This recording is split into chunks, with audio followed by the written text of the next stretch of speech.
Well, good morning, everyone.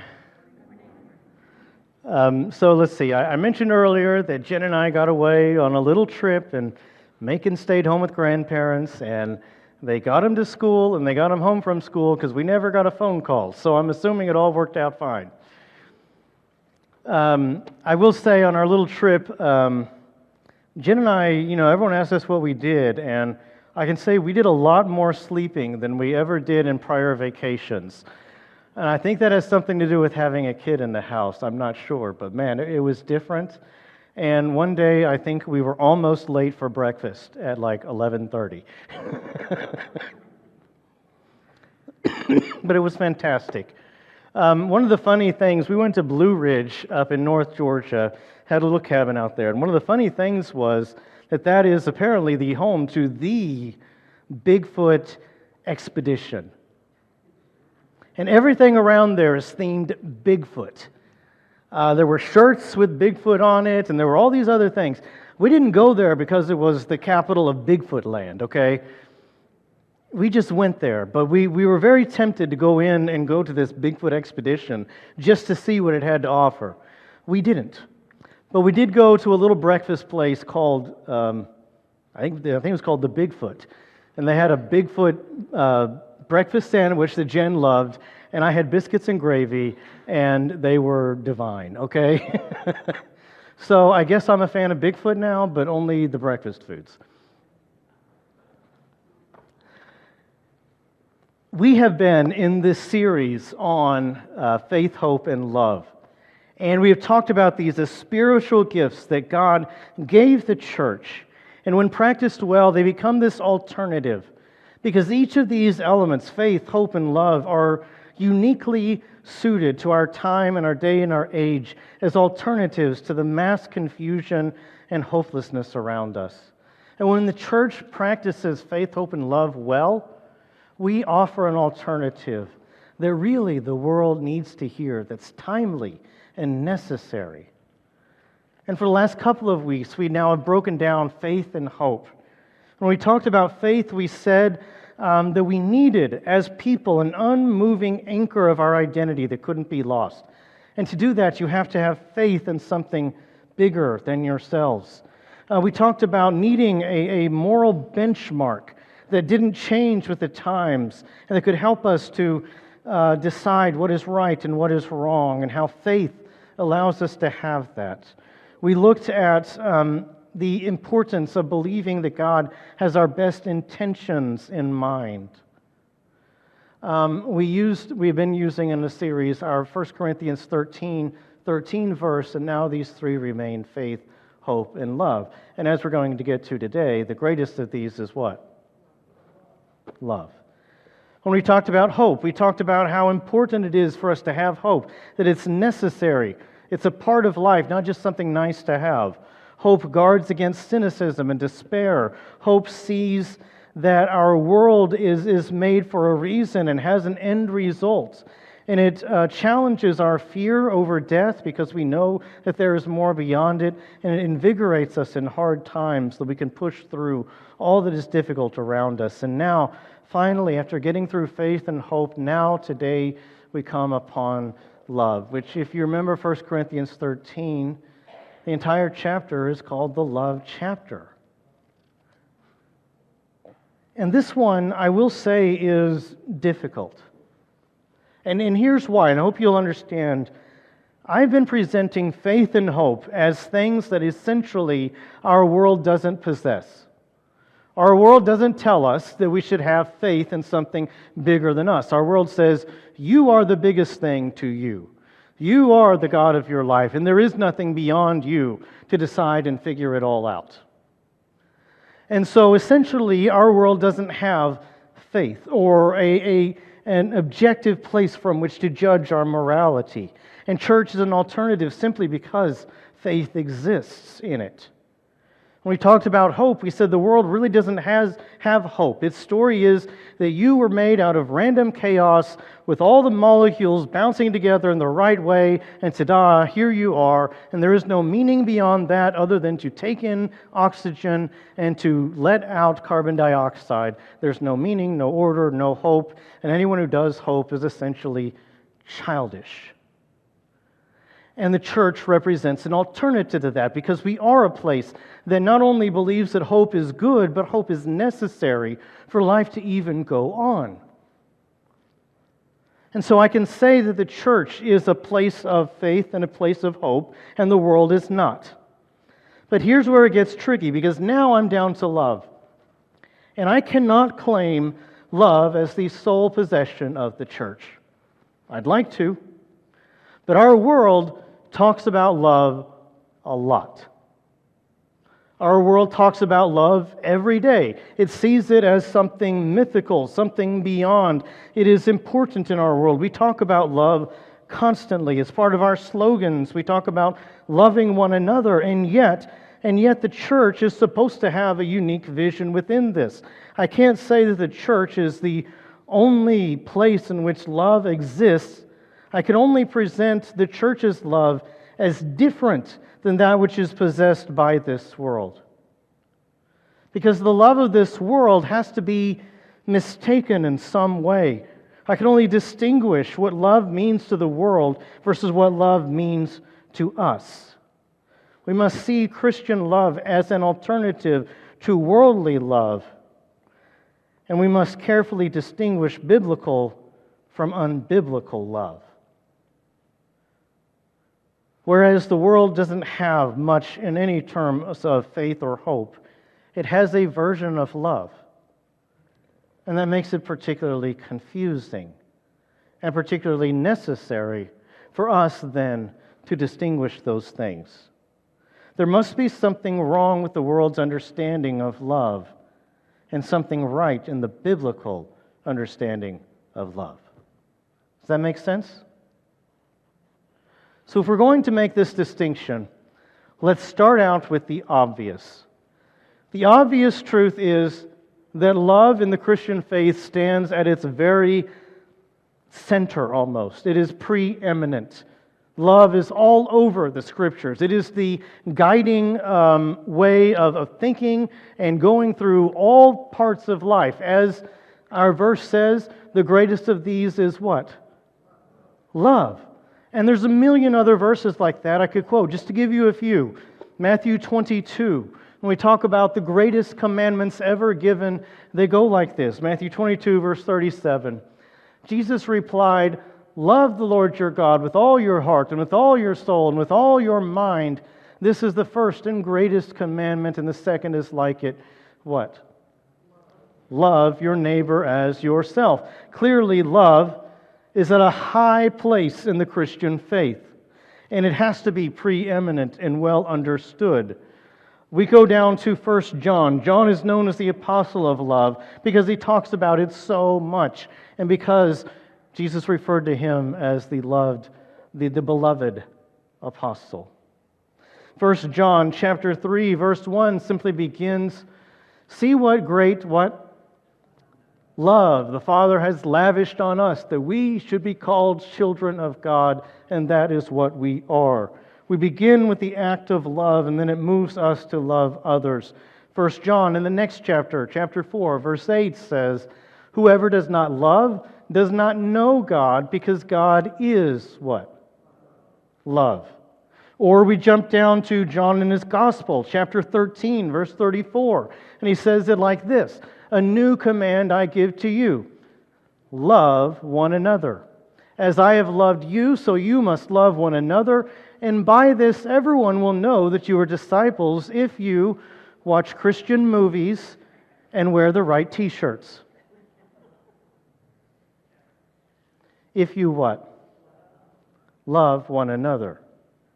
Love is the guiding principle of the church. It is the greatest commandment. It is the example modeled to us by Christ and His death on the cross, and it is what we are to give and offer the world as its greatest spiritual gift.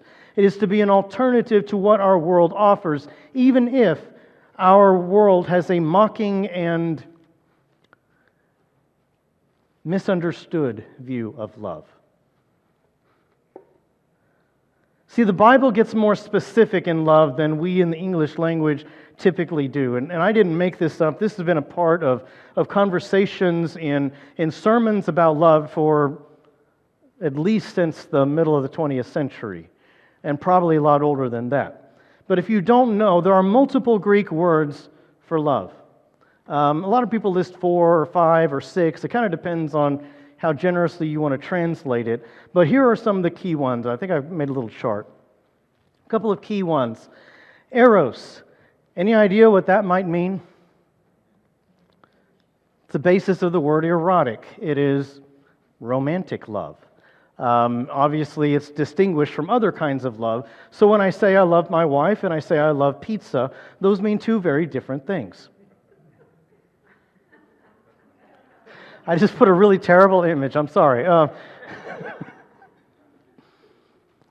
Eros is romantic love. But then there are others that are a little bit harder to distinguish. The fourth one that most people say is storge. That's familial love. That's the love you have for your child. Phileo is brotherly love or friendly love. That is, I love my neighbors, I love my baseball team, I love the guys I work with. This is a brotherly kind of love. Phileo obviously sounds like what? Philadelphia, or in the Greek, Philadelphia, which literally means city of brotherly love. But the one that we talk about the most in the Bible, and in fact, Phileo and agape are the only two that actually appear in the New Testament. Agape. Agape is a little bit different.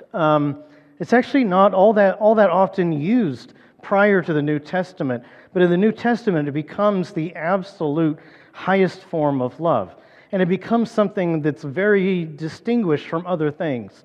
Agape is unconditional. Agape is unselfish, and in essence it is God's love.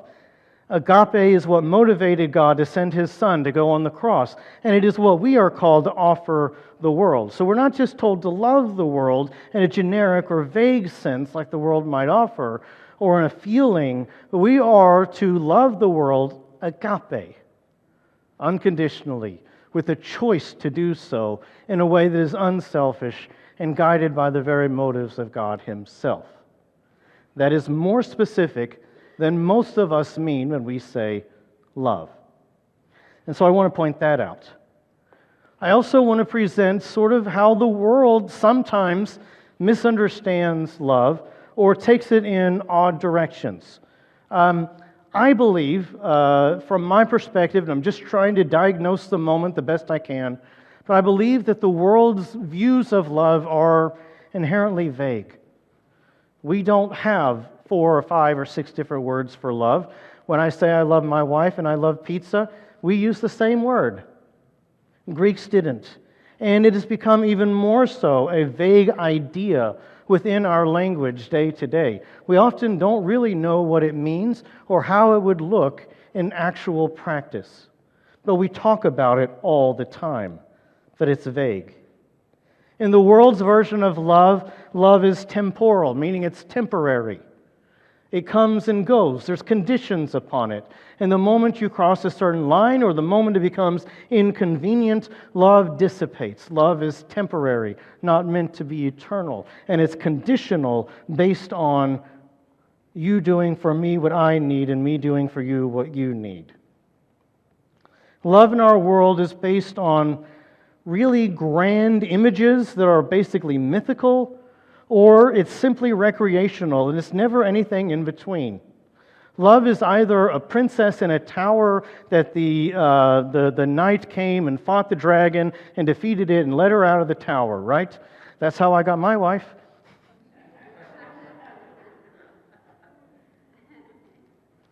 It's always some mythical, crazy, out there thing that we saw in a movie or a fairy tale or a poem we read in school. That's love. Or we go the entire opposite direction. We say that love is simply recreational and it doesn't mean anything. And it's something we do, just to get by. It's like a hobby, Love is like going fishing. And we make it mean almost nothing. And it's weird, isn't it, that our world goes to one extreme or the other? And yet, this vague idea of love, so undefined, so temporary, so conditional, I would even say that love in our world is conflated with all sorts of other ideas like acceptance. Are love and acceptance or agreement exactly the same thing? Not necessarily. I believe it's even conflated, and forgive me for using a current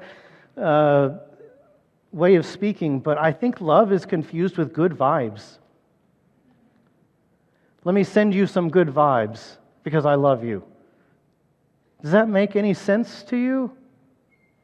And yet we conflate it with good vibes and good attitude and being personable and polite. Love has taken on a degree of being so vague and nebulous that it's almost meaningless. In our world, love is very, very conditional. For us in our society, based on my diagnosis, and not just mine, but others that I've read, it seems to me that one of the reasons marriages struggle sometimes is because for each of us individually, our highest good is, for lack of a better phrase, self-fulfillment. We need to reach our highest self-actualization. We need to achieve something. And what happens is that my marriage is now conditional upon whether or not it advances me toward my greatest life fulfillment. In the moment that my life fulfillment and your life fulfillment turn in slightly different directions, what happens? Well, the life fulfillment is more important than the commitment, then we go in other ways. And because of that, it's so hard for marriages to come together because we are more committed to achieving some vague idea of something in life than we are to living the life we've been given of taking care of one another. Love in our world is conditional. Love in our world is a feeling that can be lost. We say things like, I fell out of love. How do you fall out of love? We say things like, I can't help the person that I love. It's just something that I feel. Or I can't help that I don't love this person anymore. And over again, we make it clear that love for us is a feeling. We're supposed to get the butterflies in our hearts and get all ooey and gooey and write poetry. And I'm kind of making fun of it, but I understand. I like the game too. But this is why it's so confusing when we talk about love. Why I can't claim that love just belongs to the church without redefining what love actually is. In our world, love is not based on the truth anymore. Truth is not necessary. Only love matters, and it overcomes any truth. And so what really is true doesn't really matter, only so long as we love one another and we get along. In our world, there is no judgment for the object of our love. Love whatever and whoever you want. And all those loves are equal. So don't judge me for loving one thing while you love another thing. I love pizza. You love the poor. Same difference. And we will not judge people on what they love or who they love, because every object of love is the same. And so, in a vague way, we love everything, and by so doing, we love nothing. There's no order or hierarchy of what we ought to love, or no priority of one love over another. And so our world has a vague concept of love that has led us to a time of great confusion. And what was meant to be a spiritual gift given to the church has now become a slogan of people who are lost and confused. Does that make sense? Do you see that? So my question is, if we as a church reclaim love, what would that look like? What difference would it make, and how do we do it? And that's where I have a few thoughts. Number one, I think that truly reclaiming and choosing biblical love, if done right, would create longer lasting and happier marriages. Because in the biblical idea of love, it is unconditional.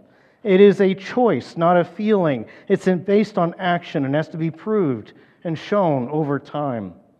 Our love is not based on self-fulfillment, but on mutual submission.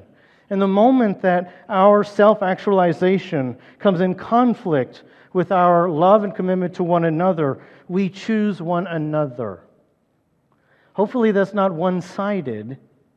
Hopefully each of us submit from time to time, but our own self-fulfillment is not as important as fulfilling the goal God has given us to love one another.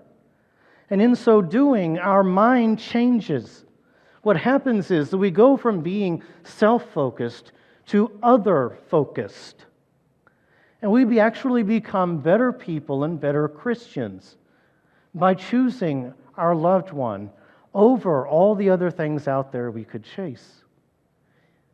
It's been said before, but I believe it's true, that marriage and relationships are actually a kind of discipleship.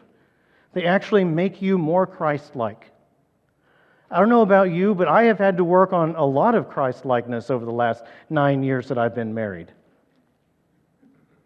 I spent a lot of time on my own, and I wasn't used to, stop at the gas station, get me a drink, come home and enjoy it.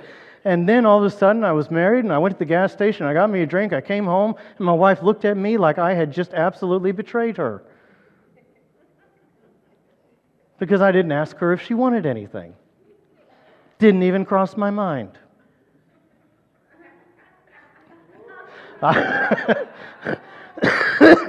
I'm being honest up here, okay? Some of you guys need to reflect and be honest yourselves, okay?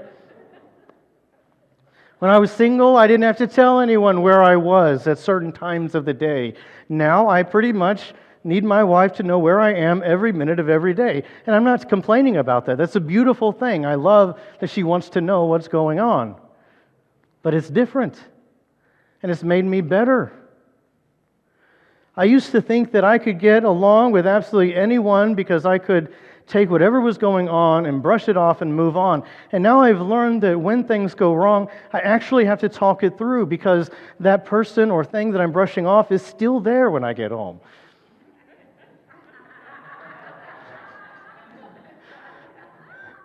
She's not here, I'm sorry. She's in the nursery. But I've had to learn that it's necessary to talk through things that need to be talked about. And that's actually good for me, because I can't just avoid things forever. In so many ways, being married has made me a better person, more aware of others, more concerned about others' well-being. And if you think that only goes for marriage, wait till you have a kid. Then all of a sudden you really learn what it means to sacrifice and serve. God uses these everyday things to turn us into the people He wants us to be. And I think that if we understood unselfish, chosen love, not something we fell into or fell out of, but something that we got up every day and said, this is the person I'm choosing to love because I've chosen to be bound to them for all of eternity. We would find more meaning, more purpose, more fulfillment, more stability in life. And we would actually be doing something that had the potential of making us happy instead of chasing the wild horses out there to nowhere. That's why people should appreciate the old ways, because they actually had something to teach us about life and happiness and goodness itself. Number two, I think that if we reclaimed and chose biblical love as opposed to the world's love, I think we would be able to distinguish between good and bad things to love, and also between good and better things to love. I'm going to have to give some credit to a member of our congregation who sent me an article, and I was reading through it. It was about St. Augustine, who had this concept of orders of love, which is this idea that there are some things we are to love absolutely, and some things that should be lower down the totem pole. And forgive me, I'm not saying it as eloquently as he did. But the idea is that there's only one absolute thing we are to love at the highest order. The only thing which can ultimately make us happy. Anyone want to guess what that is? God. And everything less than that, if we try to love it or are passionate about it to the point that it will make us happy in life, it will ultimately prove what? Empty. It can't. And it's okay to love those other things, but if we try to make those the highest order of love, we will ultimately be disappointed. And so, yes, we can love our careers. And that's okay. Our careers are good things, but they are not the highest thing. And when we make career our highest thing, then we misunderstand its use and why it's there. The reason our career exists is so that we can take care of other people and our family and be able to give generously to others around us. When we use our career as an end in itself instead of a means to the end of taking care of others, we misunderstand our career. It becomes higher than it ought to be. And the Bible would actually call that idolatry. We've misordered our loves. Or if we were to say, love something else too much. It's even possible to love our kids to the point of defending them in every single thing and giving them the easiest life possible. And then what happens? They grow up and they don't know how to be on their own anymore. We misordered our loves to some degree. All of us can fall into love with other things that will never ultimately make us happy. Sex, food, and addictions are an easy category to throw out there. If you think that food will ultimately make you happy, I'm sorry. It's an appetite. You're going to want more tomorrow. Sex is surprisingly and shockingly similar. It makes you happy for a moment, but it's an appetite. And you will only need more and better and bigger the next day. Addictions work in this way as they become the only thing that's left, the only thing you see, and the one thing you'll sacrifice everything else for to get. So they become your ultimate idol. They become a love that is higher than the love you ought to have for God. Health and exercise are good things, but they are also a means to an end, not an end in and of itself. We exercise and are healthy so that God can use our bodies as His tools to do good in this world. But if they become the end and of itself, that is less good than the highest good. And so I just think that if we reclaimed a biblical understanding of love, that it only belongs first and foremost at the highest level to God Himself, and everything else comes secondary. That those loves are okay, but they're not as high as the highest love. And those other things have no ability to make us happy or give us purpose or meaning or reason in life. Only the love for God Himself can do that. I think we would be able to prioritize better. I think we would understand what our greatest devotion is to, and we would understand what our somewhat less committed to. And in so doing, I think we would make order and sense of our life in ways that our world has entirely lost. I think that reclaiming biblical love would help us understand God's love for us more. If we understood that love is a choice we make every day, not just a feeling, but something we act upon. Some of us wonder to ourselves, how could God possibly love us, considering all that we've done? Have you ever been in that place and in that mindset? And what's so important to understand is that we may have this idea, this is the way I put it in my mind. I don't know if you relate to this or not, but I would say, of course I understand that God loves me. I'm in Bible college, duh. But secretly, I don't think He really likes me very much. Have you ever done that? Or He's not happy with me. But when we come to understand that love is a choice that's unconditional and self-sacrificial in its very nature, then we understand that God can continue to love us even in our struggles. Because one, it's His choice to do so. Two, it's based on no conditions whatsoever. And number three, it's inherently self-sacrificial. And number four, He has proven it in action, not in feeling. That is how God continues to love us even when we are unlovable. That's the real meaning of love. And when we get that, when it finally hits us and moves from our head to our heart, it is like a moment of worship because we finally understand love. I think that if we reclaimed the biblical idea of love, a whole lot of things would change.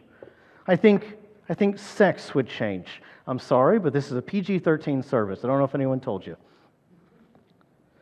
Sex would change because we would understand that sex is a means to an end and not an end in itself. It's one of the good things God gave us, but not the highest thing. It helps us to achieve closeness in our life and to pass on our love and overflowing to a new generation. But it is not an end in itself. It is not the final pleasure.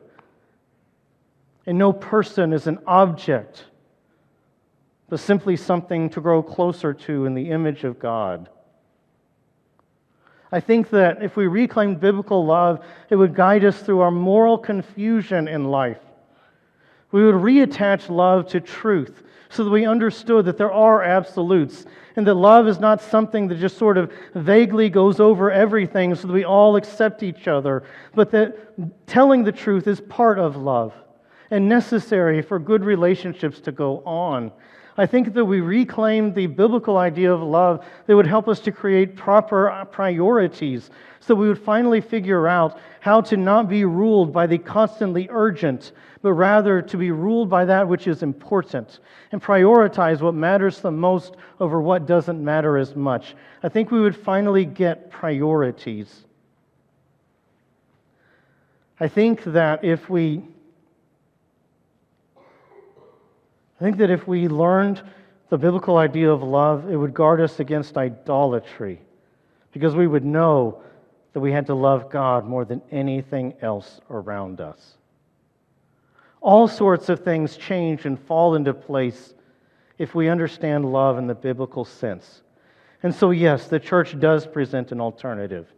It's not that we claim exclusive ownership of love, but that the real love, the true love, is vastly different from that which is a slogan in our world around us. So here are my application points, and we'll start to wrap this up. I really think this is an interesting one. I don't say that very often, but I'm curious. If you were to list the things that you love in order according to their priority, hopefully your God is near the top and your kids and your wife are, somewhere in the middle. No, I'm cheesing. Right under God, and then, maybe down the list, pizza makes it in there. But the things that you love, if you could list them out in order of what you think are the most important and most highly prioritized, and then once you see them on that piece of paper, I want you to ask yourself a question. Does my behavior, my wallet, my time reflect these priorities, or does it not? I think that would be challenging. Because if our first order of love is God Himself, how much time does He get? And then if it's our family, how much time do they get? And then if it goes down the list and career is in there somewhere, how much time does that get? And then our hobbies, how much time do they get? I think it would be enlightening, and it could help us. And number two, obviously this is dependent upon age. This depends on whether or not you have kids. But let me say, this is an exercise to think about. Even if you don't have them yet, even if they've moved out of the house, it's an important and helpful exercise. Talk to your kids about real love and marriage. And do it according to their ability to understand, but do it in a biblical sense. Talk about love as a choice. Talk about it as something that will actually set you free from being enslaved to other wrong loves. Talk to them about how it makes you a better person and a better believer, and how it is underneath that of our own self-fulfillment because we actually care about someone more than about ourselves. Tell them that every time they go to the gas station to get a drink, they should bring something home for their other. Maybe they'll be less than 30 when they figure that out. Real love is something we have to talk to our kids about because there are so many messages of love that are so confusing. And it is, I think, one of the ways in which Satan works in our society is by confusing the greatest gift ever given the church to the point that it becomes almost meaningless when we talk about it. But that's our fault. I will not let Satan take love from us. It is the greatest gift God ever gave the church and the most holy and precious alternative to the confusion and desperation of our world. We must redefine and understand love better. And in so doing, we will have something truly to offer our world that it doesn't already have. I think that is part of how the church reclaims a society that is truly lost and confused. And I think for many of us, they know that. And I want us as a church to rally around these ideas of faith and hope and love, and let it be the very thing that invigorates us and draws others to us. These are the gifts God gave us that will remain to the end of time. And they're the best thing we have to offer. If you will, bow your heads. God in heaven, I thank you for faith, hope, and love. I pray that we understand them at a higher level. I pray that we give you the praise and honor and glory that you deserve for giving them to us. And I pray, God, that we can, in fact, offer them as an alternative to all the lostness in our world around us. I believe and know that they are truly attractive because we have sought to live them out. God, I know that we will never do it perfectly, but I ask that you will fill in the gaps and forgive us when we fail and bring us to a higher knowledge of you. God, I believe faith, hope, and love are just so essential to my life. I pray that others will begin to understand just how essential they are. And I pray that in so doing, we'll see them as the greatest gifts we have. In your Son's precious name we pray. Amen.